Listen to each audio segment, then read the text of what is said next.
Forge followers, John Carlo here with Forge Recruitment. So last week, someone emailed us asking us for some tips on how to best resolve conflict in the workplace. So today I thought I would talk about that. First, I wanted to start though with a personal story on what not to do when dealing with conflict in the office. So when I first started working, I had an incident with a coworker. Now, this coworker I felt was essentially taking sales or taking deals from me and my team. And it was something that was kind of building up. And then one day I kind of just got really frustrated and told the person off in front of everybody else, just asking them why they were doing this, why don't they stop?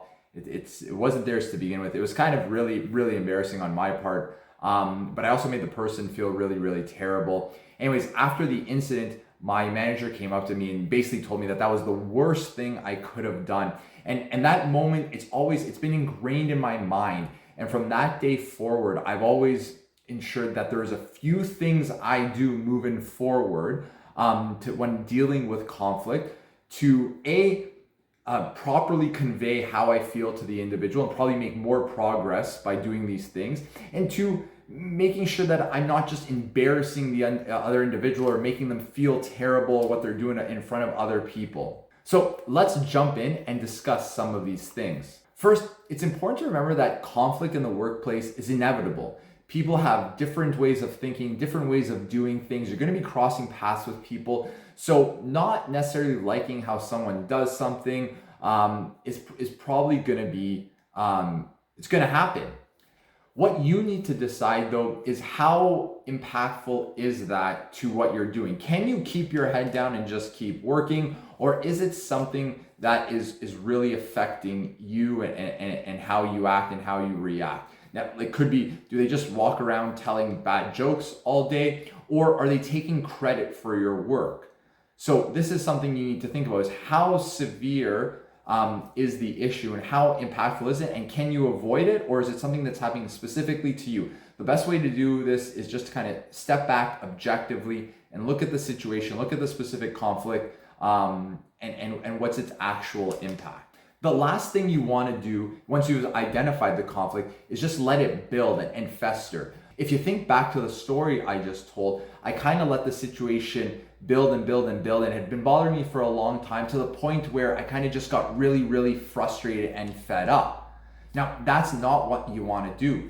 As soon as you have identified the situation, you want to schedule a meeting with the person who you have this conflict with.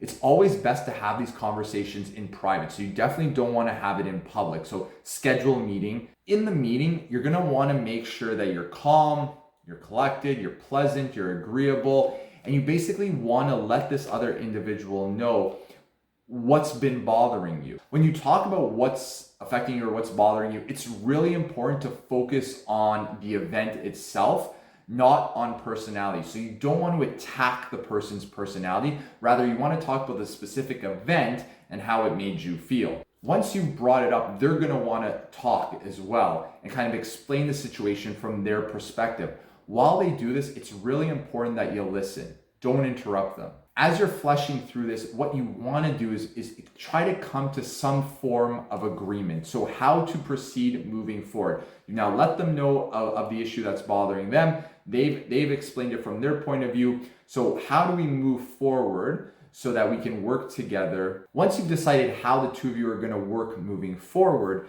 it's really important to set up a future meeting date where you can reconvene, discuss what's working, what's not working, again, doing so in private. In these future meetings, you're also going to want to compliment the other individual on the progress they're making or on what's working well. So those are our tips on how to best handle conflict in the workplace.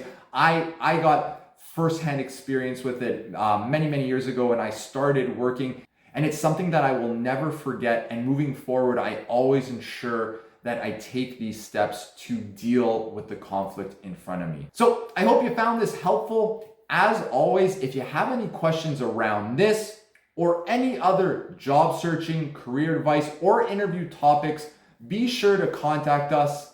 Happy job hunting and good luck.